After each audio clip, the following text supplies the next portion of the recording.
Got it. Hello and welcome to the NZ Ahead podcast. I'm Liz. And I'm Brian. And this week we are interviewing Charlotte from NZ Shores Immigration Advisors.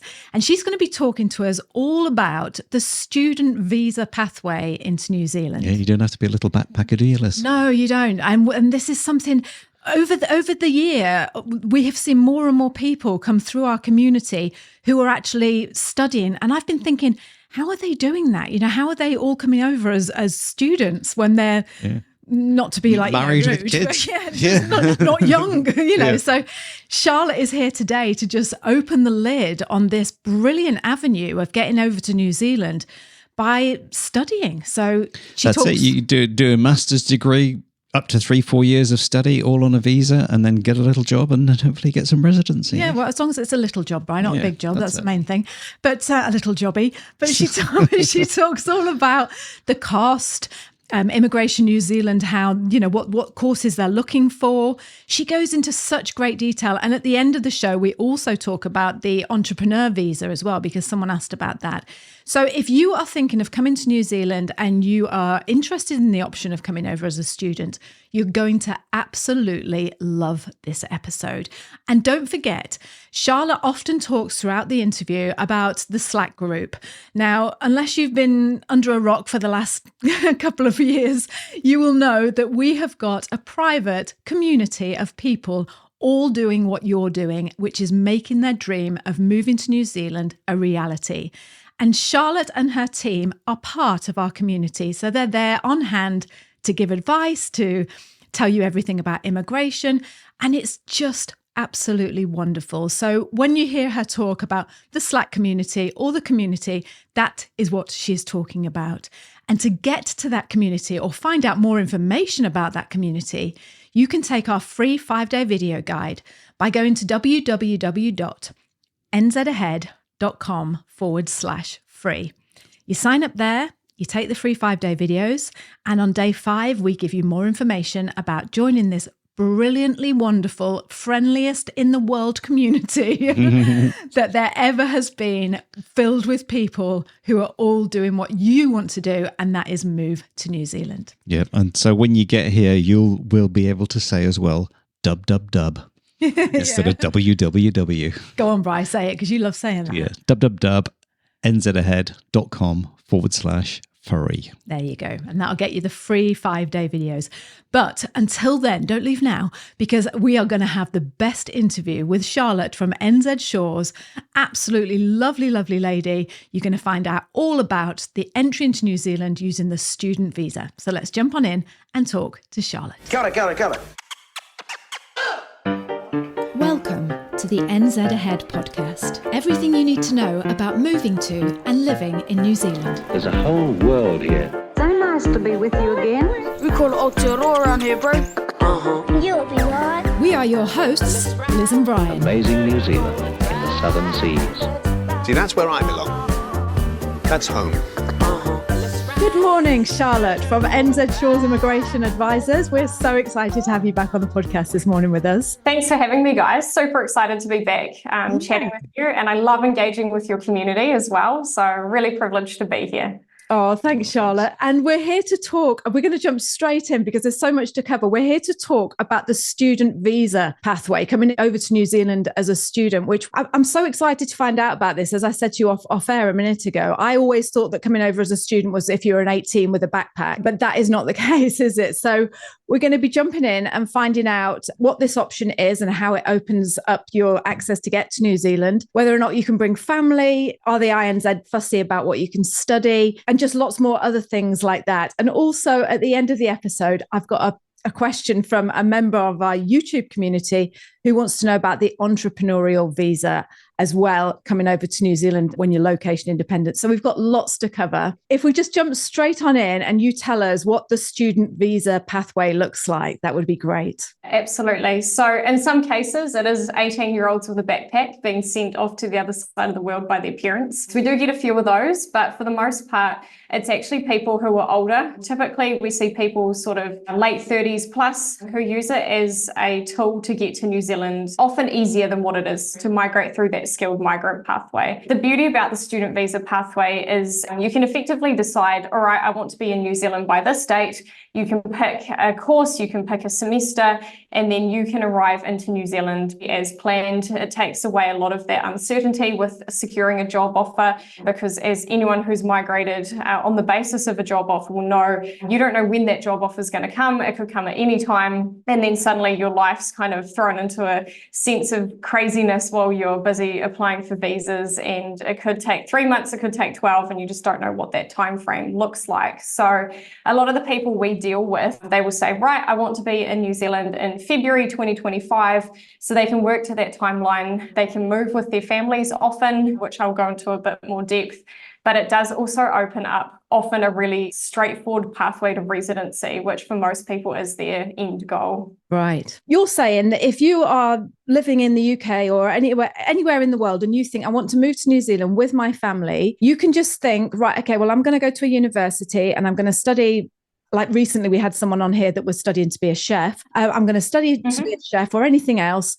And you can get to New Zealand that way. Is that right? Yeah, so you do have to be a bit careful about course selection, particularly if you have families. So if you're a single person, it's a lot easier. You don't have to worry about partners and children. If you do have partner and or children, you do have to be mindful about what you do choose to study, because Immigration New Zealand, they do offer what's called an open partnership work visa in some cases and dependent children's student visas in some cases.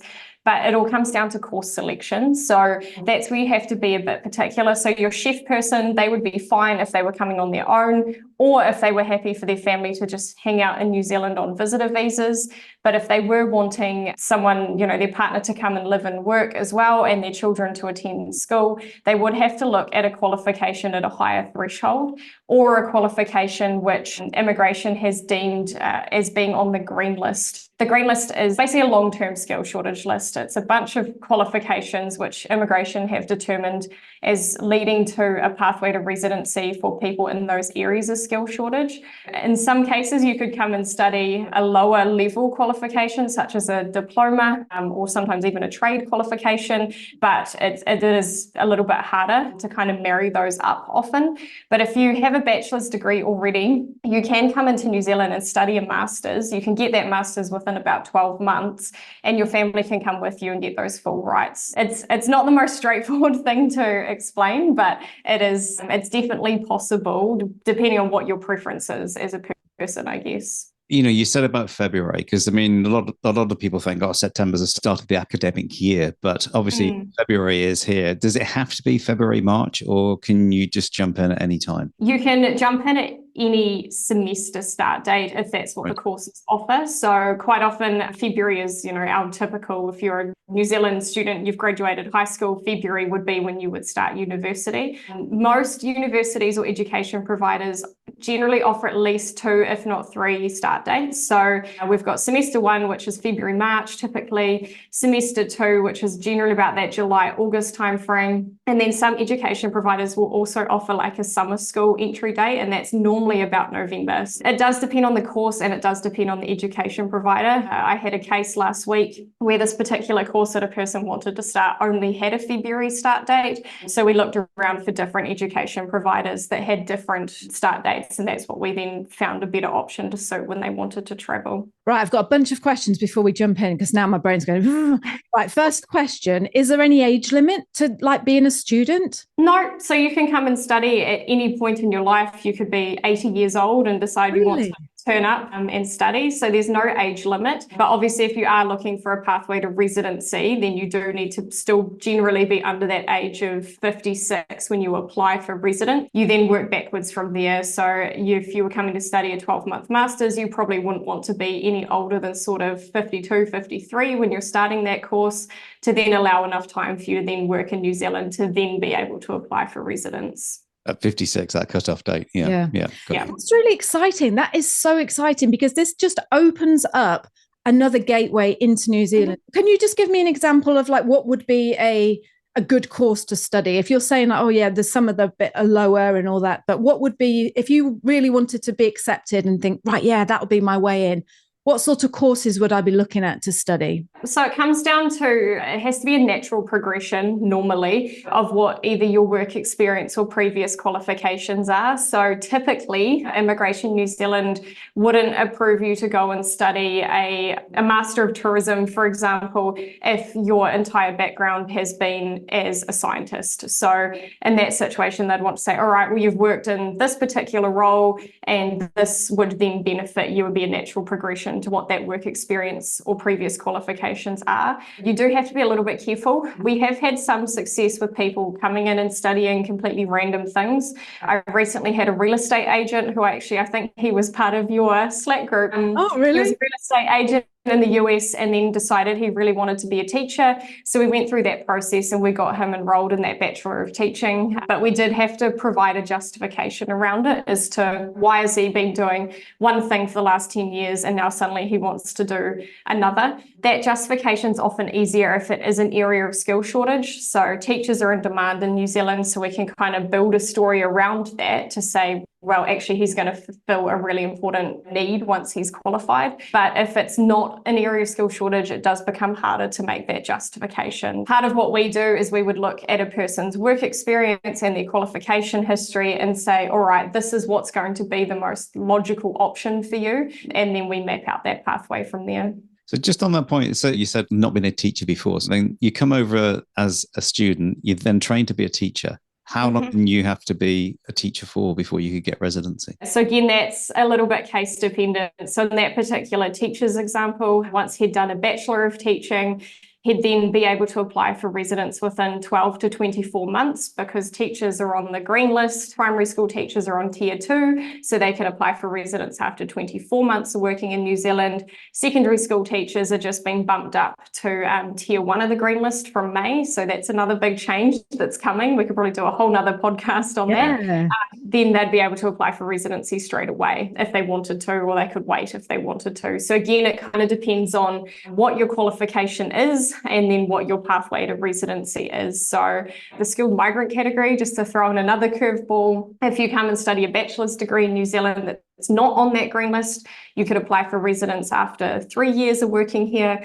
If you come and study a master's degree, you can apply for residence 12 months after working here. And then anything that's kind of like a postgrad diploma that sits at about that level 8 level in New Zealand, you could apply for residence after 2 years of working in New Zealand. So again, it chops and changes depending on what the qualification is and what the occupation is. This is why we always say use an immigration advisor, because that is just my mind's blown now. Yeah, exactly. Because there's so many complex, different ways, little routes that you can take. And knowing someone like you guys is just brilliant to be able to guide you.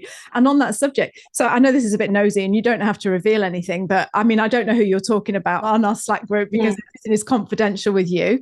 But did you help them build that story? Is that part of your service that you help them to get through and convince they can be a teacher? Is that right? Yeah, absolutely. So New Zealand Shores is actually what we call an education agent. So we have been approved by both Education New Zealand, and then we're also approved by all education providers at a tertiary level in New Zealand to enrol people in their courses. What that means is we get special training through each of those education providers. Typically once a year they'll run training webinars, so we know how to identify courses. So again, we look at the person, we look at, for example, if we take that person that wanted to be a teacher, we look at them, we look at the location they want to be in. Some people say, I don't care where I go. Some people say, I want to be in Auckland or Wellington.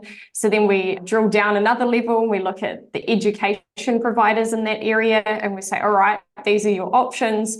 At each education provider, these are your course options. And then we go through the process of enrolling them. So because we get that extra training, we know exactly what that particular education provider is looking for, which means that when we do submit those enrollments, typically, should sail through pretty quickly because we've provided everything from the outset. Once someone's got their offer of place, we then put our immigration advisor hats back on, and then we go through the process of these are the documents you're going to need.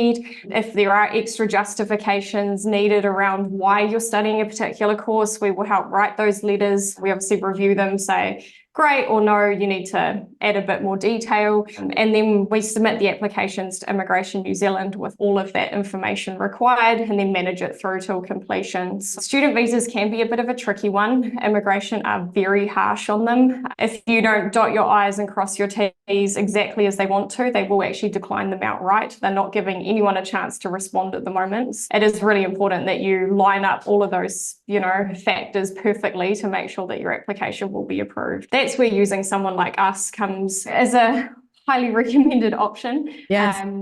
The thing about being education agents too is that if we enroll someone, the university or the tertiary provider will actually pay our fee. And we can actually offer our services for free to people because we're getting paid by those education providers for the introduction. So for your community, I mean, there's really no downside to using us really to assist with that process because there's no charge to them. Yeah. That's fantastic, isn't it? And so they just contact you regarding that and you'll be able to say, hey, if you're going to this particular uni, you could be free. Wow. Yeah, absolutely. So we typically only recommend courses or providers where we are registered education agents. Sometimes people do come to us and say, look, we really want to go to this place. And if we aren't already education agents and it's perhaps a first time enrollment for us, that might be grounds enough for them to actually sign us up as education agents. And if it's not, then we can still do the visa and we can guide them through the enrollment. It just means that that provider's not paying our fee. So then the client has to then pay our service fee for that one. I think there's probably only 2 or 3 that we're not yet education agents for out of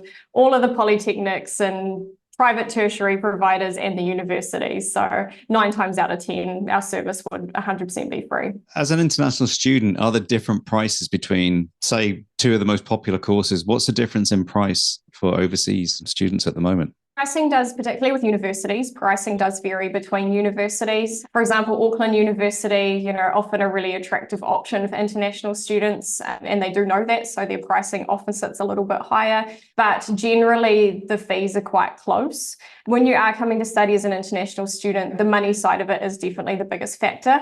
You are, for a master's degree, looking at anywhere between 30,000 right through to 70,000 New Zealand dollars, depending on the course you want to study. Then obviously it can get cheaper as you look at, lower level diplomas and things will often have cheaper fees attached to them.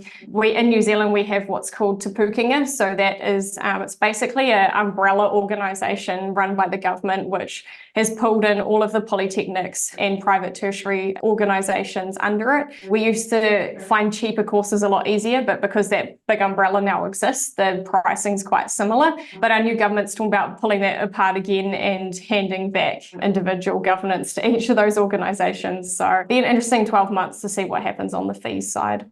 That's a lot cheaper than the UK though, or the US by the sound of things. Yeah, and that's another thing we find. A lot of our students who do come from the US, they know it's a lot cheaper to come here and study than what it is to study there. And they are mapping out that pathway to residency at the same time. So it's a win-win for them. Yeah, that's brilliant.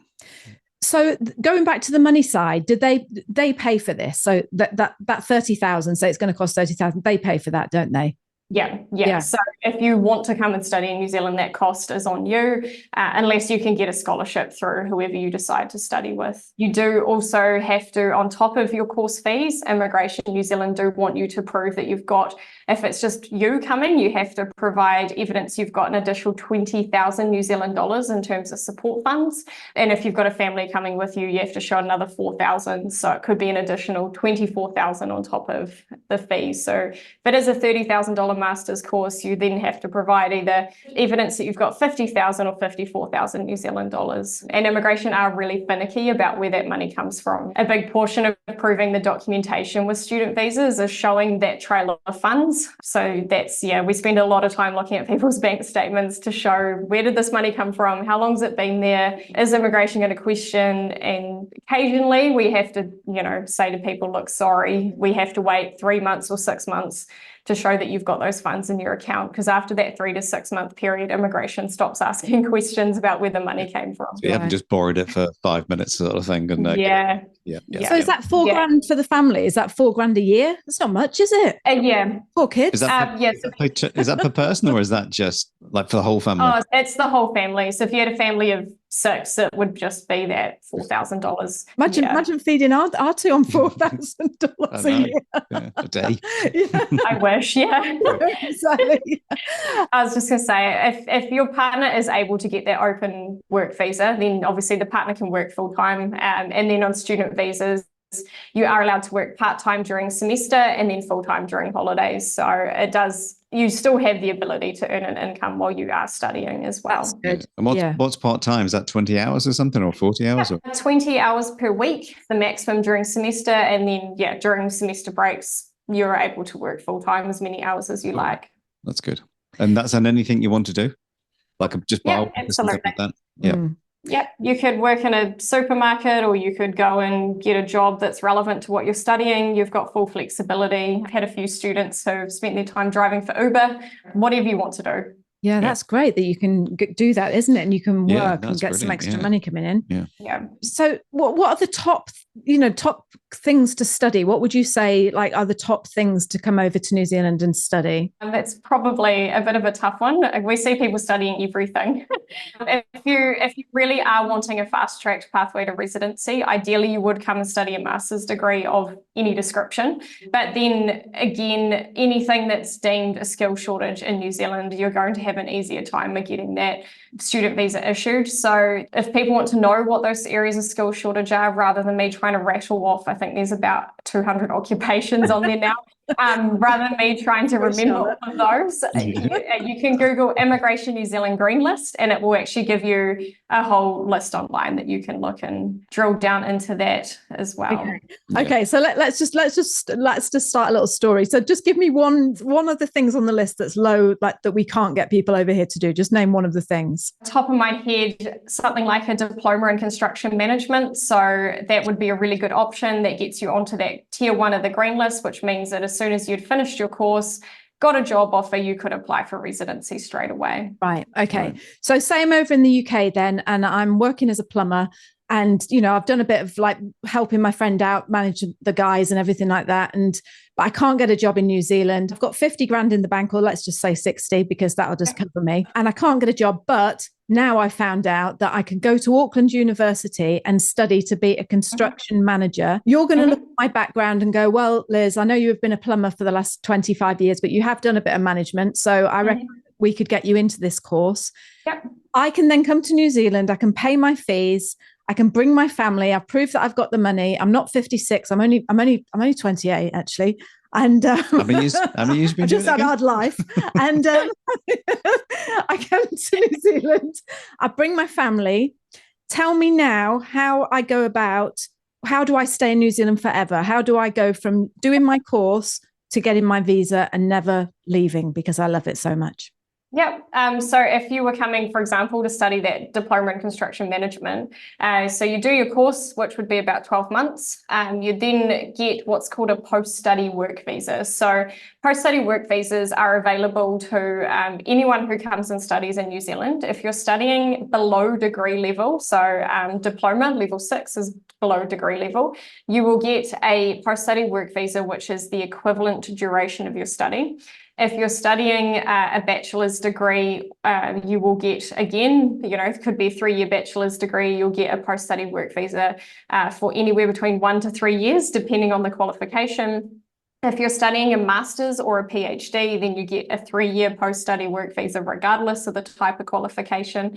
So that post-study work visa, it's an open work visa. It allows you basically to then go and find a job offer, which will lead you down that pathway to residency. So our plumber who's come to New Zealand with his family, he could do his 12-month course. He'd get his post-study work visa, and then as soon as he'd got a job offer, which was relevant to that qualification, or even just if it fell into the green list, gets a job offer as a project manager or a building foreman or whatever it might be, those occupations are on that tier 1 of the green list, so he could apply for residency outright. So you could, in an ideal world, be looking at 18 months before you had residency. Right. So that open work visa, though, so say he couldn't get a job in, related to that, could he still work in a bar or something until he got a job related to that or not? Yes. Yeah, absolutely. So it's open. You can do as you please. I guess. You're trying yeah, we get people that do that. They'll just pick up whatever in the meantime, and then they use, the duration of that visa to find the best job. So open work visa means you can work in any role you want to for any employer for as little or as many hours per week. So you've got full flexibility. Okay. And what about my kids and family? My partner and family, can they work? Can they go to school? Yeah, how does that work?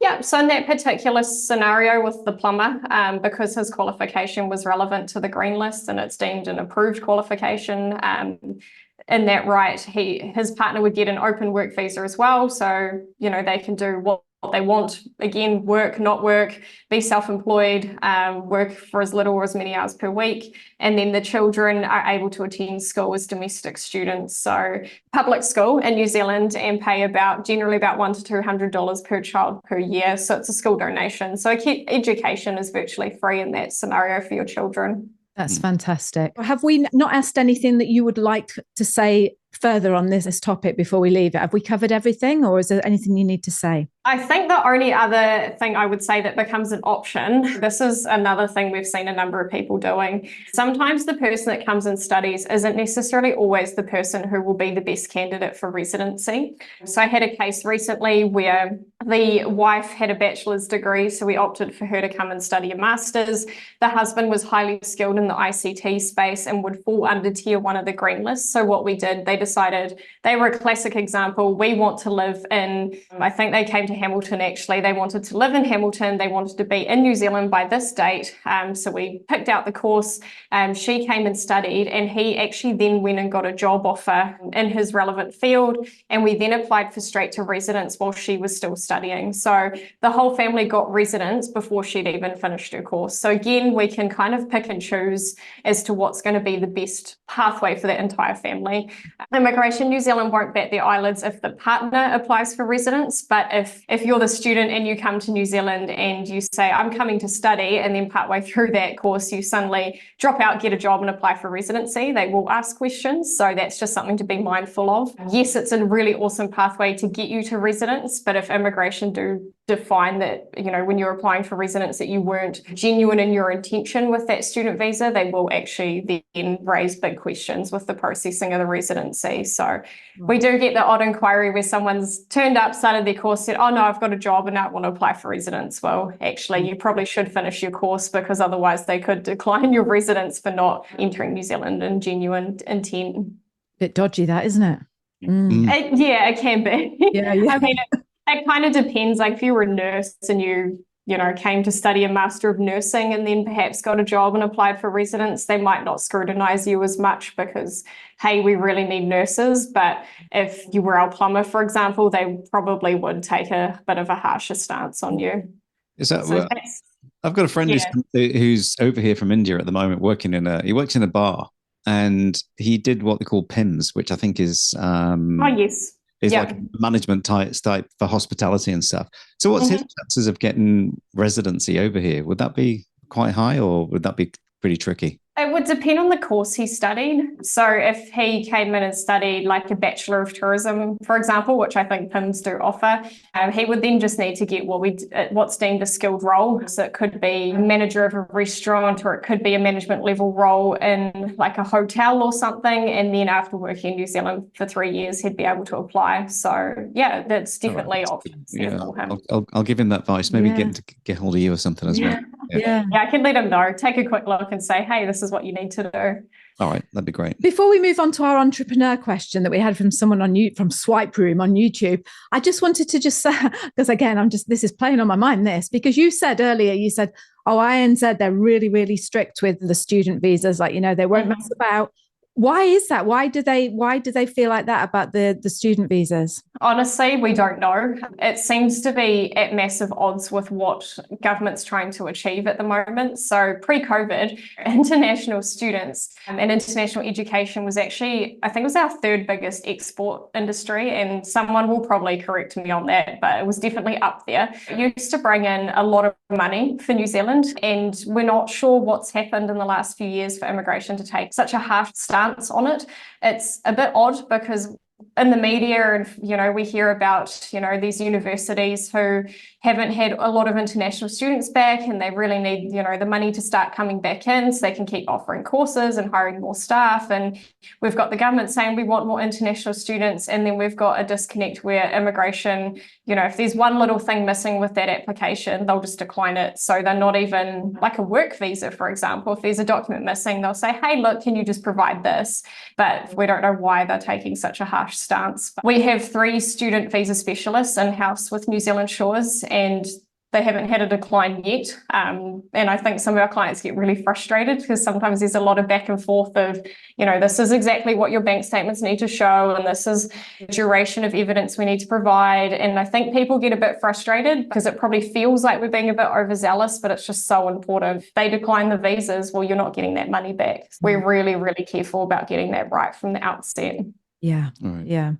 Just to be clear before we move on, people who want to use your services to come over on the student visa pathway, they don't have to pay any fees. Is that right? They don't pay fees to NZ Shores. Yeah, the only condition to that is that we actually manage the enrolment. So if you go and enroll yourself, the education provider will determine that we haven't made the introduction. So in that case, they don't then pay our fee. Whereas if we manage the whole process right through from course identification to actually submitting your enrolment through our agent portal, then they will pay our fee, and then we don't have to charge you. So So what you're saying is don't go to the uni first, go to you first. Yep. Yes. Come to us. Come to us. Because once and your name's on that list, you're not going to get that money back, and you're going to correct. pay for Yeah. your services. All right. Happy for people to email me directly. I know you guys will pop my email address somewhere. Yeah. It's Charlotte@NZ Shores, so you guys can drop that wherever you want to. But people are welcome to email me, and then I can connect you to one of our student visa specialists. Yeah, That's fantastic. Is it nzshores.co.nz? Oh, yes, sorry. Charlotte@nzshores.com. .com, right, yeah. okay. Yep. And also, if you're watching this and you're part of our community, our Slack community, our private NZ Ahead community, Charlotte is in our community. So you can DM her or go on the Visa channel and just reach out to Charlotte there. So that's absolutely brilliant. So Charlotte, before we let you go, we had a question, like I say, thank you, Swipe Room on YouTube. How is it if you're self-employed? For example, if you're self-sufficient entrepreneur and you can work anywhere in the world, what are the possibilities of getting into New Zealand and starting to pay your taxes there instead? Is that what they were saying? No, I think what it is they're saying is you're location independent, and you're getting paid in the US dollar because it's through YouTube or whatever it is, just say. Yeah. What's the situation on someone wanting to get residency here or just coming to live here? So the residence pathway is a little bit tricky. So we do have what's called the entrepreneur visa. Again, this is another one that's very notorious with Immigration New Zealand for a high decline rate. New Zealand Shores does have a 100% success rate in this visa. It's quite hard to meet the category. It's quite hard to meet the category. And it does actually require someone to come and start up a business in New Zealand. So if you are, YouTubers, for example, where you're getting the majority of your income from, you're probably not wanting to come and set up a business in New Zealand. So we'd probably flag that option. There's talk of maybe like a global, I think they were calling it like a global impact visa. So it's been proposed with our last election that happened in October last year, where basically people who were nomad workers would be able to come in on that visa and live and work for a period of time. We haven't seen anything come out from new government about that visa pathway. Immigration doesn't seem to be top of their priority list. It would be for people in that exact situation. So attracting digital nomads to come and live and work and continue doing whatever they are doing. So hopefully we see that arrive sometime in the next 6 months, fingers crossed, because that would be a really cool addition. The third option you could consider is it's an investment-based visa. So depending on how much money you have, it's called the Active Investor Plus, but it does require 5 to 15 million New Zealand dollars. So at the moment, that would kind of be... Yeah. 15 million. Yeah, threshold used to be a lot lower. So generally people would be able to come if they had about 3 million New Zealand dollars to invest. But our last government hiked it up quite significantly. Again, new governments talked about going back and revisiting that because the number of investors has just completely dropped off a cliff because that threshold's so much higher. So fingers crossed that we do start to see a bit of change and we start, attracting people who have asked this question because, they do actually make a really valuable contribution to New Zealand and our landscape. And you just put me right on this one. Is you invest that, so say it's $6 million, just say it is. You still have control of that money, what you invest it in, or do you have to put it into a bond that like a government bond or something? Yeah, again, immigration made it a lot harder. So it used to be just had to be deemed an acceptable investment, and there weren't really any, well, there was some criteria around it. So government bonds and things were quite easy. And that's typically what we saw a lot of people invest in. Now, Immigration New Zealand have a list which is managed through New Zealand Trade and Enterprise of what they deem an acceptable investment. So you don't really have a whole lot of control. I mean, you can choose from within that list, but you don't actually have a whole lot of control outside of that as to what you want to invest in. So that's what they're potentially looking at kind of changing up to make it more attractive, because most people who have that level of money to invest, they typically want a little bit more freedom about what they can and can't do. Yeah. And I suppose you've got to show exactly where that money's come from and all that sort of stuff. Yeah, it has to come through legitimate business sources, and we have to be able to track it through the banking system. You often have to provide evidence of, has that money come through savings from salaries, or have you had other investments or successful businesses or inheritance or whatever it might be. So, but like the student visa, there's a lot of admin work that goes into tracing those funds to try and show where they've come from legitimately. Do you know what it reminds me of? It reminds me of, I just imagine Immigration New Zealand like Wizard of Oz, behind that big purple curtain. It's like you go to the wizard and go, "Can I come in, wizard?" And yeah. It's got to fall off sometimes. It feels like that some days. I bet. Because I don't expect you probably know one person in there. It's just like this entity of like, who knows what's behind the curtain kind of thing. As advisors, we tend to, we do have a bit of an idea of who we can contact in certain situations, but Immigration New Zealand are moving to become more faceless. So we used to be able to readily get, managers' contact details if we had concerns or worries or needed something answering. We used to have relationship managers who we could lean on quite heavily if we needed, information that was a little bit harder to obtain. And now everything's becoming, like Manukau INZ at mb.co.nz, so they're making it a lot harder to actually contact a human that who you're talking to. So it is pretty much turning into that whole purple curtain situation where you don't know who you're talking to or who's responding to your email. It's, landscape's changing, that's for sure. And we've noted, and we'll let you go, I know, because Brian's looking at his watch now, so I know we're going over time, but I know, I just reading all like the comments on people chatting together on our Slack community, like loads of people use you. And so we never ever feel like we have to, not that we would sell you, but we never feel like we have to do that because they're doing it for us, because lots of people use you already. They're really pleased with you. And to be honest, every time I chat to you, and I don't want to, again, bore you with, when we moved to New Zealand 14 years ago, but it has changed enormously. It really has. It's just like there's so many different things to consider and paperwork and options and what, like you point say, systems and all that's all changed, doesn't it? Yeah. You think you're the one that gets the visa and then someone else ends up getting it in your family because they're more qualified. You just want to know that stuff. No, and look, I've been a licensed advisor for almost 9 years now, and what policy was and what visas were when I first started this job, it's probably changed 4 or 5 times in that 9-year period. So it's constantly evolving. So especially in since COVID, I feel like I've had to relearn my entire job. Yeah. That's good though, isn't it? It's brilliant to keep it fresh and just like keep on top of your game and things like that. So. Keeps life interesting. They don't make it easy, do they, Charlotte? No, they don't make it easy. Like a rat's nest of things that they make, like, it's like, it's not just I'd just like to apply for this, please. Well, you can, but that's it. There's 100 things to consider. Exactly. Well, Charlotte, thank you so much for joining us. What I love about you is you're always just there, and I see you on the chat, and I can see you just giving your advice endlessly for free, because that's what you're doing. It's just you're always open, willing to share all your information, and we love you for that. So Thank you so much, you and you guys at Fabian NZ as well. Shores. Fabian, I know we don't see much of Fabian, but he's always there in the background, and so you know, a lot of emails and things with him. But thank you so much.